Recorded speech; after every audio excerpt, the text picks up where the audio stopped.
Okay, I'm recording now. So, do you think it is true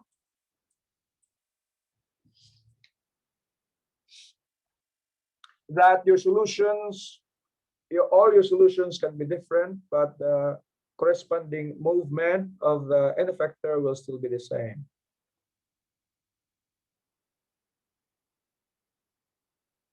Yeah, it is true. Why?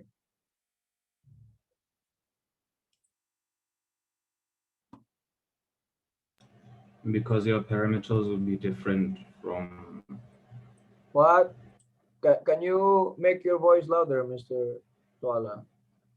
Your parameters will be different, so they'll go along with the frames you picked. Okay, but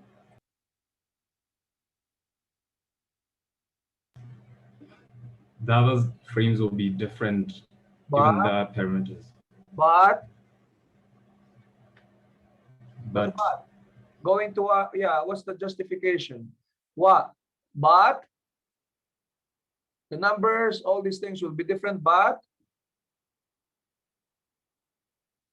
I don't know why it's not showing my video. But what?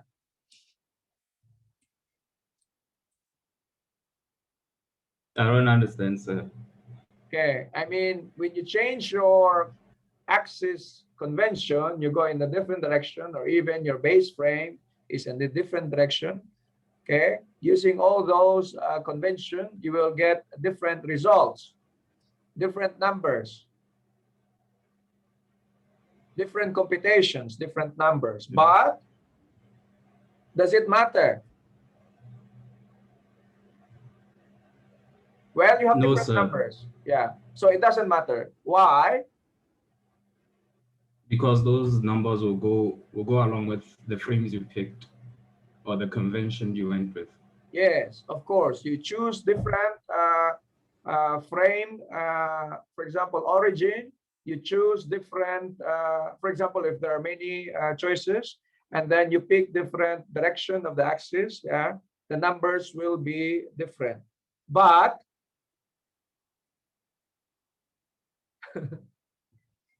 but physically, the result will be the same.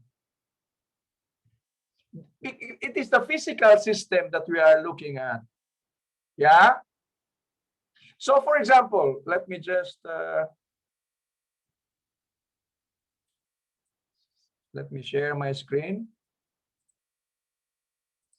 and make annotation. For example, if we have a robot like this, and we choose our reference frame to be, okay, let's just say this is your x0, and then your y0.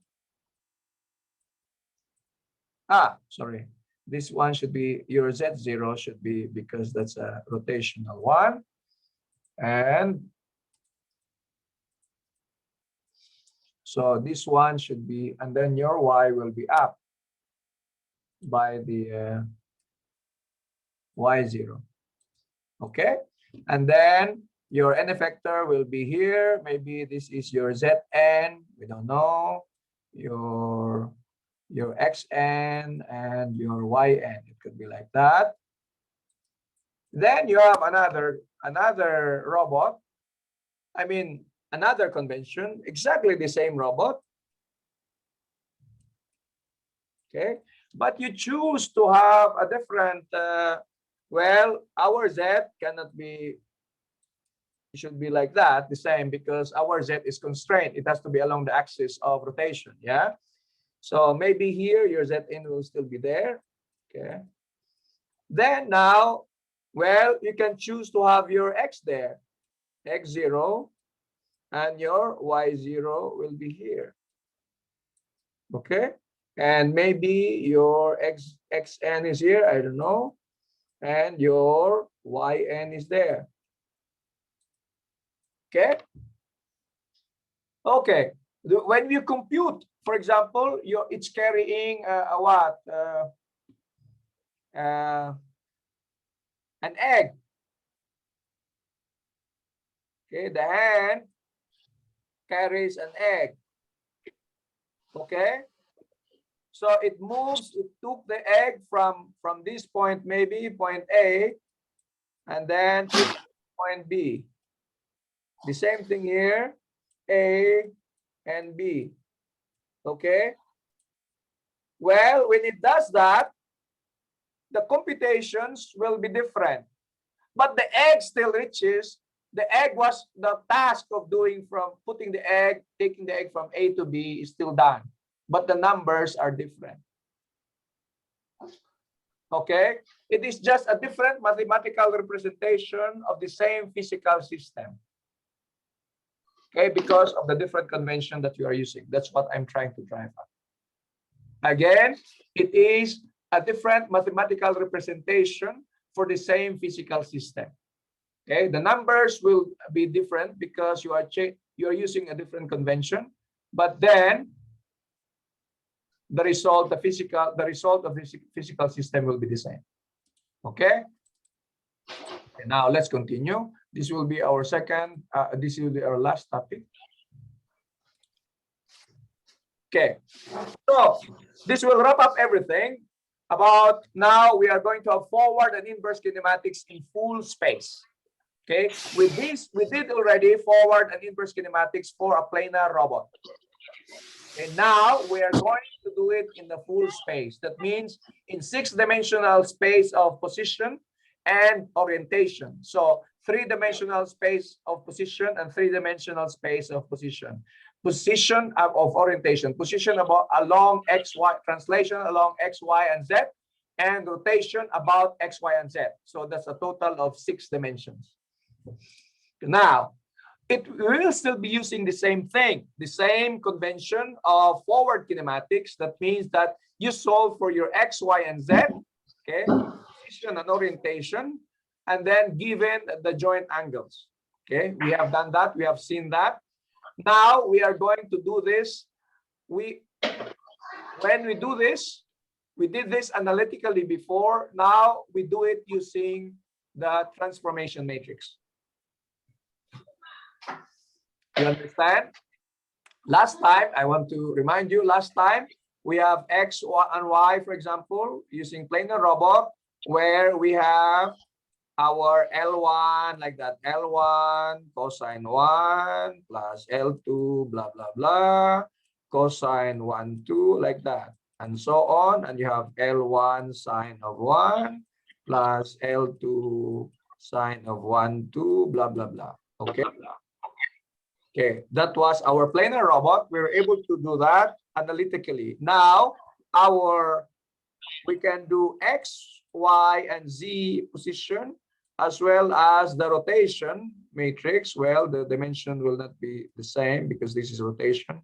But anyway, just for discussion, which can be computed. How do we compute this? Using, of course, our transformation matrices now.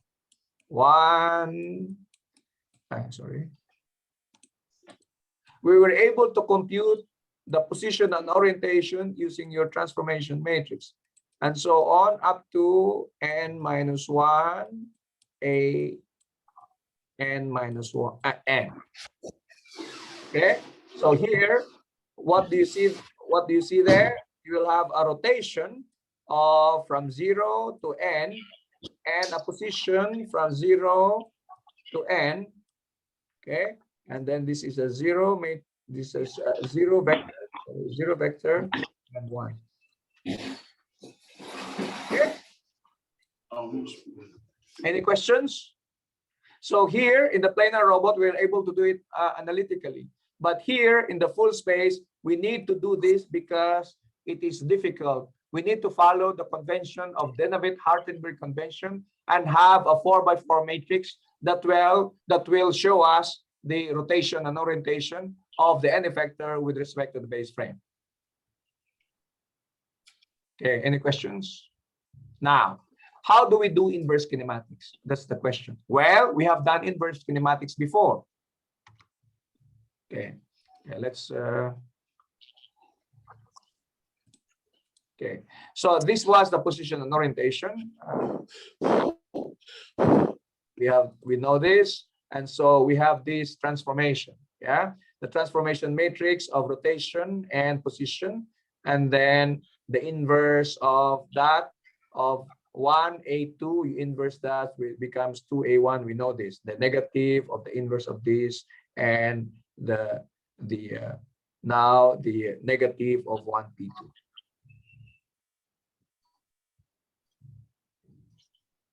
Okay.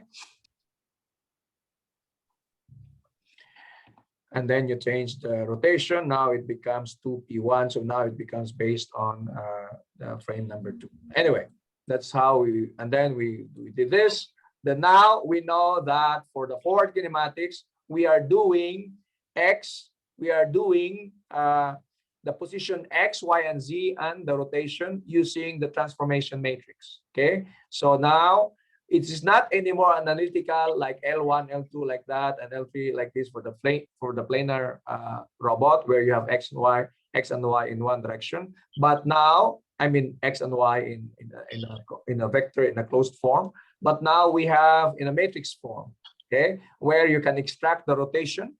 Okay, I want to emphasize that because we will use it later. Where in this case you can extract the rotation 0R3 and the position 0P3.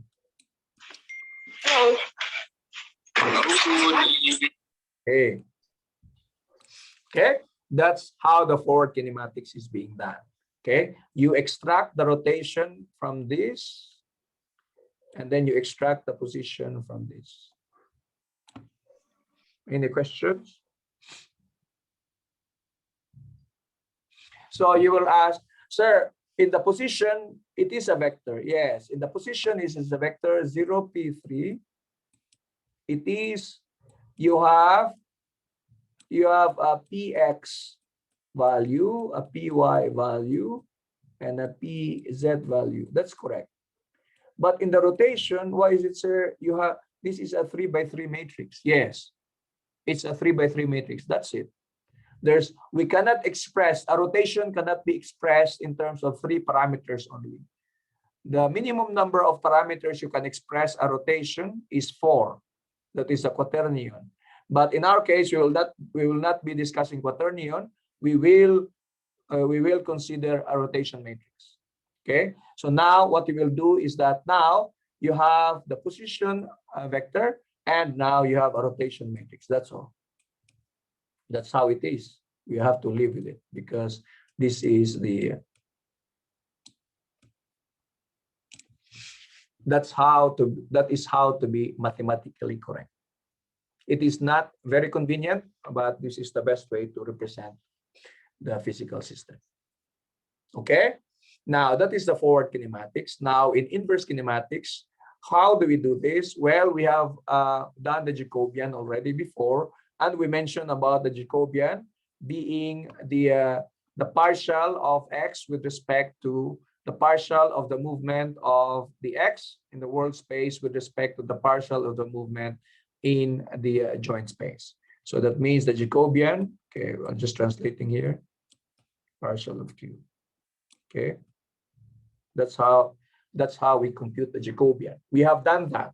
That means that in your X, we compute our, if you remember, we compute the forward kinematics, and you take the partial of X with respect to Q, partial like that, and then we are able to see the Jacobian matrix. Maybe I should write it here. Okay, to compute the Jacobian matrix, we have, okay, partial of X from the forward kinematics. We computed with respect to partial of Q. And then we were able to get your Jacobian. That's what we did before. Okay, so that, you know, in your X and Y like that, matrix, vector, then you take the partial with respect to Q, then your L1 cosine of 1 becomes minus I like that, minus sine 1, L1, then this is cosine 1 because we are taking the partial with respect to the Q, and so on. Okay, this is partial of X with respect to Q and partial of Y with respect to Q. Now the question is, how do we do this when we have the forward kinematics not in a closed form, but in a matrix form?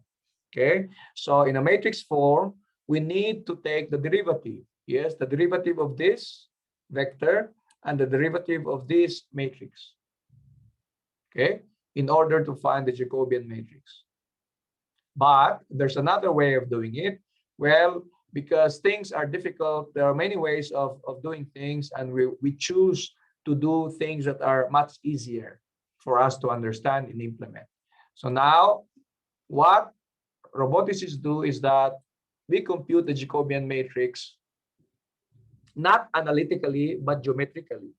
So now we say that here, when you have the inverse, you take the inverse from the forward kinematics. We know that x is a function of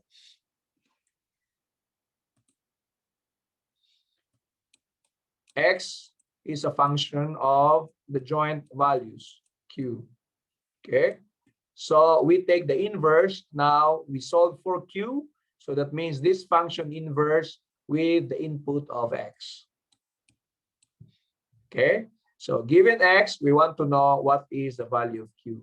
That means that physically in your robot, okay, given this x, y, and z, for example, we want to know what are the values of the joint that will lead us to here. Okay, that is this one, the inverse kinematics. But this is non-linear. So we try to avoid non-linear equations because they are more difficult to solve. So we go linear. So if we go linear, we know that the partial of x with respect to the partial of q is the Jacobian matrix. And so we take the partial derivatives to compute the inverse kinematics. So now in order for us to consider the q, instead of knowing the q, we will know the delta q instead. The incremental change of the q is equal to the inverse of the Jacobian matrix, okay, as a function of q, multiplied by the incremental change in the x. So how is it possible? We can also do it analytically. Yeah. So if we do it analytically in full space, so j of q will be partial of q with a partial of x with respect to q. So this is what we did before in our analytical computation of the planar robot. So partial of x1 with respect to q1, q2, q3. I think we went up to part here, two-dimensional robot. So we have this partial of x with respect to q1 and q2, partial of x2 for us, partial of y with respect to q1 and q2. That is for two-dimensional two-joint robot, and also in the planar space. Now, if we are doing in the full space, x, y, and z in position, and also x, y, and z in orientation. How do we do that? Okay, analytically we express it like this, but we don't compute it like that. Okay, so let's move to the next. So now we are going to compute what we call a geometric Jacobian. Okay, so how is a geometric Jacobian being computed? Okay, there are two ways. I mean, there are two methods depending on what kind of joint you have. Well, revolute, that means rotational joints, and prismatic, that means the joint is again moving in a translational motion. Okay, so let's concentrate on the rotational joint. Okay, for rotational joint, the Jacobian will have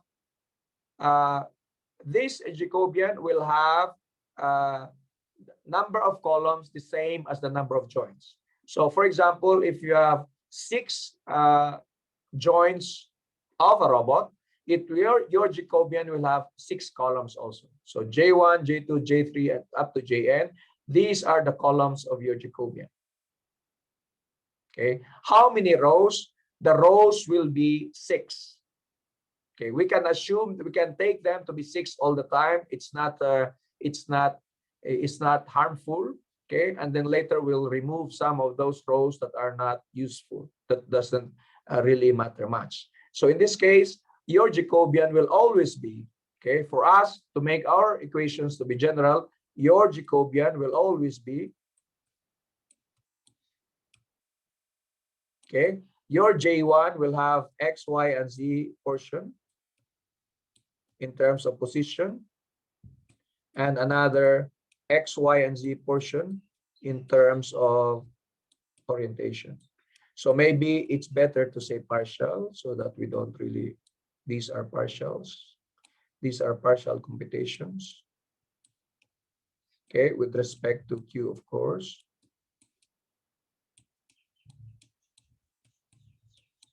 Okay, with respect to partial of Q, with respect to partial of Q.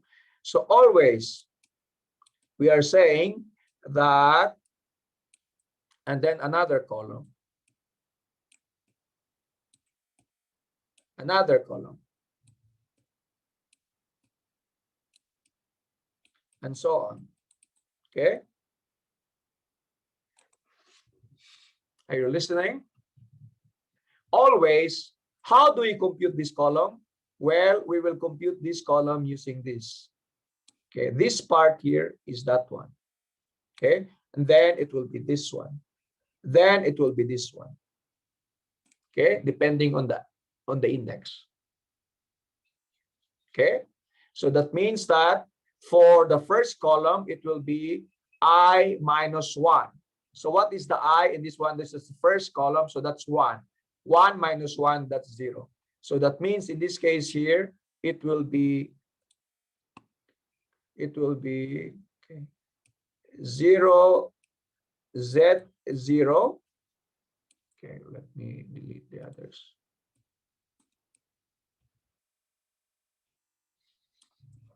0, Z0 cross with 0, R0 multiplied by 0, P, let's just say 6. You have 6 joints. And here on this part, okay, that is equal to, this is equal. And this part would be 0, Z0. Okay, that's the first column. The second column will be 0, Z1 cross with 0, R1, 1, P6,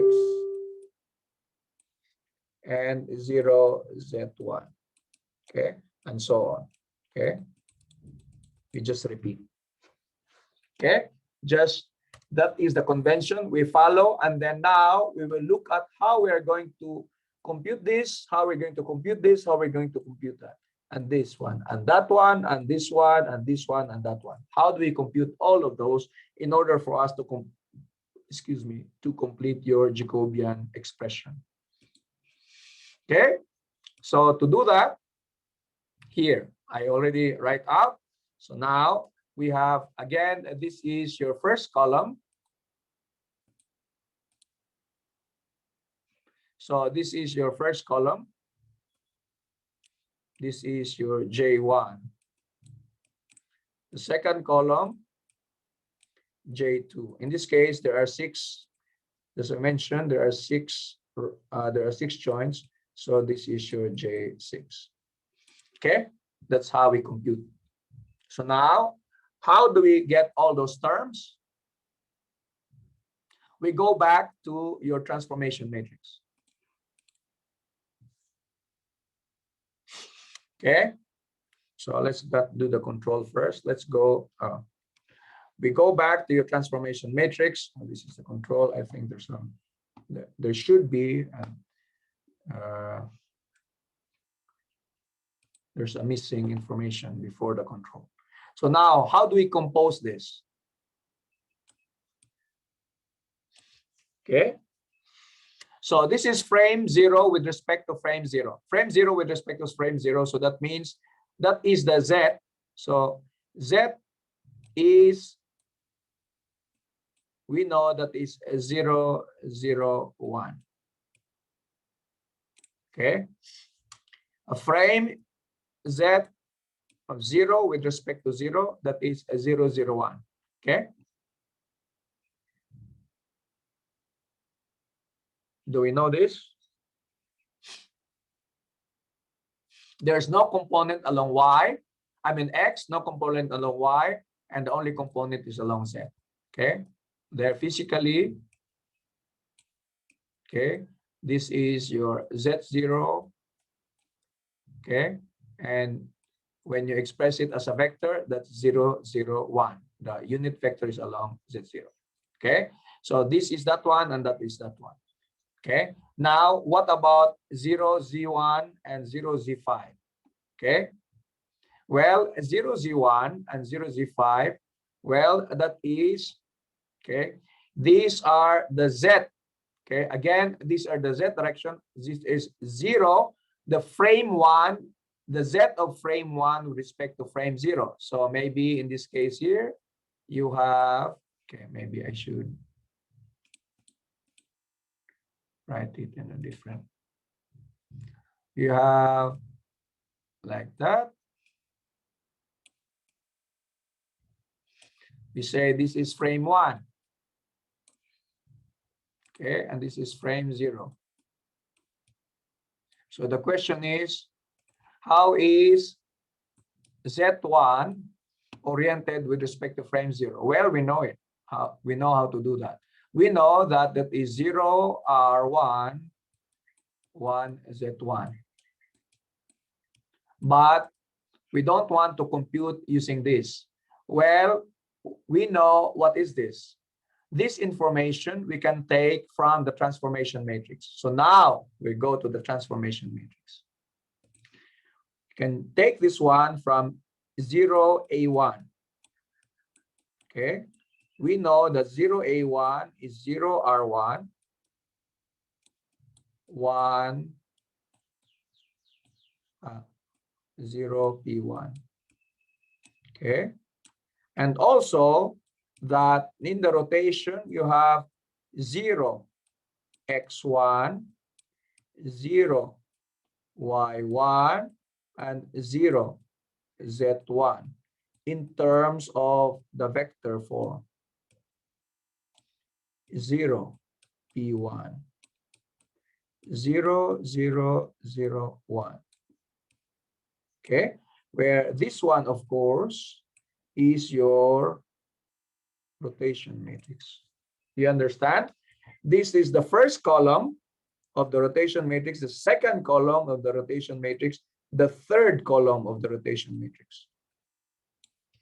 So for you to compute this 0z1, you need to consider 0a1. To consider 0z5, you need to compute 0a5 so that you can get, you extract the 0x5, 0y5, 0z5. You extract the third column there. This one is that 0p5.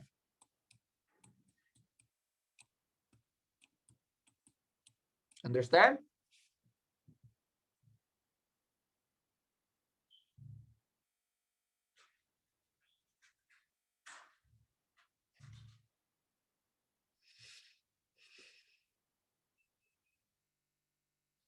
Okay, I think somebody is sleeping. Okay, anyway, you will wake up in the long test too, definitely. Okay, now, so we have considered this, consider that. Okay, now what is this? Well, we know this. This one we're very familiar. Okay, 0R1. Well, this is that one. 0R5. Well, you know that 0,5 is 0R5. Okay, 0, well, of course, that's a bit, and then 0P5 and 1. Okay, then you just compute that and then you get this. What about 5P6 and 1P6? Well, 1P6 we can get from 1, 6. So you have 1R6, 1P6, 0, 1. There. So what I'm saying is that all you need, in order for you to fill in all this information and do the mathematical computation, all you need to do is extract these vectors and matrices from the transformation matrix, and then just follow this. Follow this formula, follow that, and then you will have now, for a 6-joint robot, you will have 6 columns and 6 rows. So in this case, you will have a 6x6 matrix.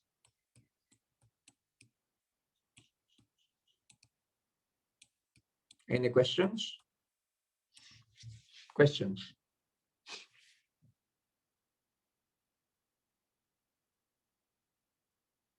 Okay, that's how you compute your Jacobian. So now we're going now to that one that we did for the planar robot. Okay,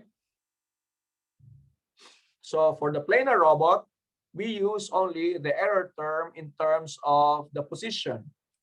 This one, the error of position, desired position, and the actual position that is computed using the forward kinematics. Well, for us, we can always compute this using your whatever 0 AN. Okay, or normally, because we consider only the base, in this case, we consider only the base with respect to the n effector. So that's your 0 PN. This one. This one. What about this one? Well, you say what you want. This is what you want.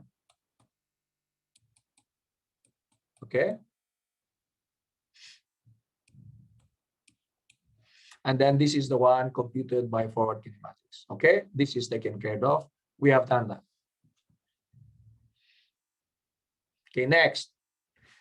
That part is this part. Please be careful. Look now. This is the one that we are going to compute, the same one as the planar robot that we have computed. Okay, now is the same equation, in still the inverse of the Jacobian multiplied by the x. This is the delta of the x, which is, in our case, this is the error term multiplied by the gain. Okay, we have done that before in terms of position error only. Now we have also orientation error. So what is the orientation error? This is important. So now we have NOA. So A is the actual, and D is the desired value. Actual value and desired value. Actual value is normally from the feedback. So actual position is from the feedback of the position, which is that one computed using forward kinematics. Now, what is the actual orientation now? So the actual orientation is, again, you have NOA. NOA is the same as X, Y, and Z. Okay, we use NOA here just to say that, you know, to differentiate it from the X, Y, and Z that we normally take as position. So when you say NOA, it is the X. This is the N is equivalent to the X in the rotation matrix, the Y in the rotation matrix for the O, and the A is the Z in the rotation matrix for the A. So now when we compute, okay, so if you have a rotation with respect to the base to the n effector, then you'll have your 0 n A. 0 n with respect to the n effector, 0 O with respect to the n effector, 0 A with respect to the n effector. Okay, this is normally the feedback. So here, this is N, that is that one. Okay, O, A, I mean O, that's this one, and A, that is that one. Okay, so all you need to find is the rotation of the base frame, of the n effector frame with respect to the base frame. Okay, now you have your feedback.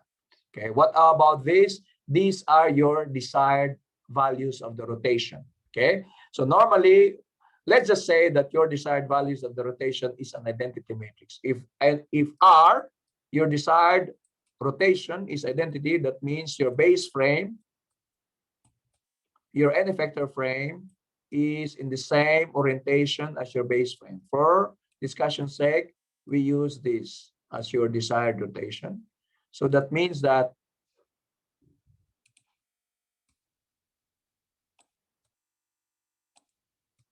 this is that one.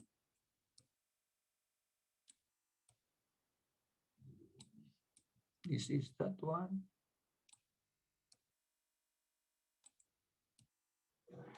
This is that one. Okay, so all of these are vectors. So 3x1 vector cross with another 3x1 vector. Okay, this is one term. This is one term. Another 3x1 vector cross with another 3x1 vector. This is another term. So this is a 3x1 as a result. This is another 3x1 as a result. 3x1 vector cross with another 3x1 vector, 3x1 vector. So now it becomes 3x1 vector, add everything. So this is 3x1. So now your error term here, this is 3x1 in terms of position, and another 3x1 in terms of orientation. Okay, Kp is just some scalar value. You can set to the 0.1, your gain. Okay, now the Jacobian is that Jacobian that we did in the previous slide, and we take the inverse of that, multiplied by the gain, multiplied by the error term of position and error term in terms of orientation, and then now you can compute your joint values.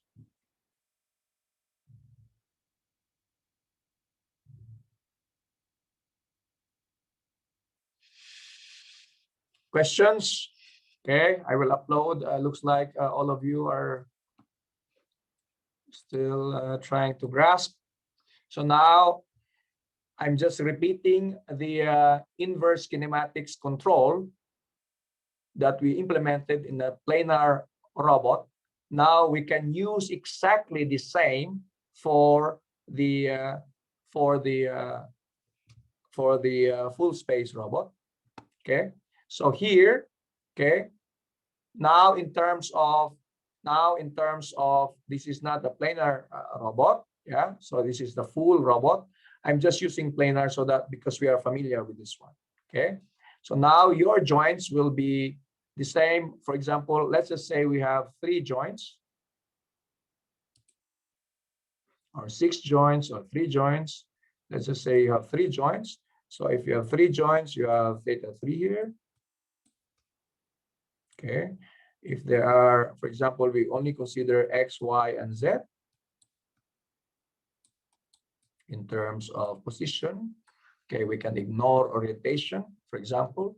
Then we can compute your Jacobian which is you have the position part and the orientation part, so on.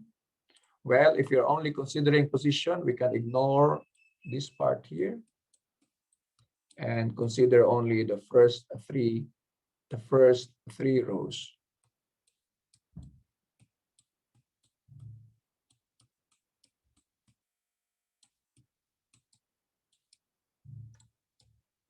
Okay, and then compute the delta Q.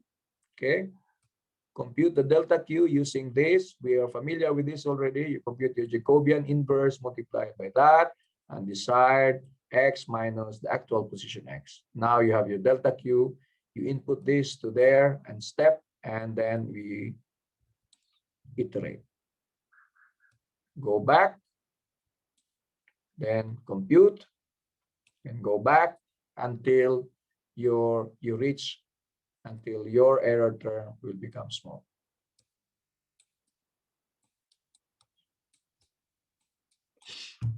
Any questions?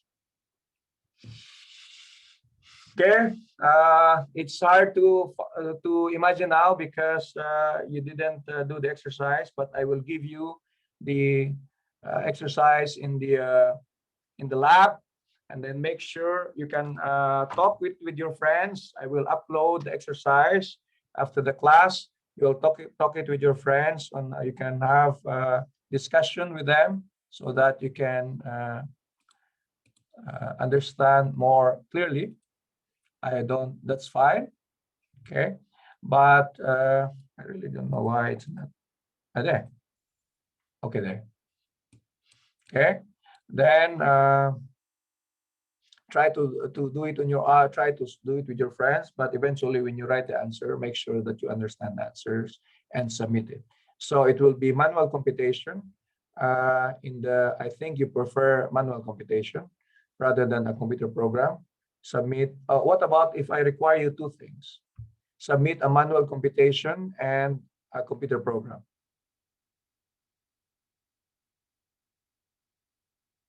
Not a problem. Hmm? Not a problem. Okay. I think it's necessary to have a computer program so that you can somehow visualize what's going on rather than just manual computation. No pain, no gain. Yeah. I'll give you 1 week to work on it as an assignment and then submit it during the lab exercise. I will also give you until 12 p.m. on Friday. I mean 12 a.m., 11:59 p.m. Okay, so you'll have time to work on it. So please, I want you to work by hand so that you can practice for the long test too, and then do the computer program so that you can visualize what's going on. You have a better understanding. Okay. Any questions? Okay, it's 1 o'clock already. I exceeded my time. I don't want to exceed. So we'll have an exercise, an example next meeting, and getting ready for, please answer the lab exercise because that is your exercise for the long test too. Okay, and then I will answer some of your questions next meeting, do some examples, and then you will be ready for long test 2 the following. Okay? Okay, see you guys. Thank you for today. Bye. Smile. Okay, wait, I'll get the smile for attendance. Okay, thank you.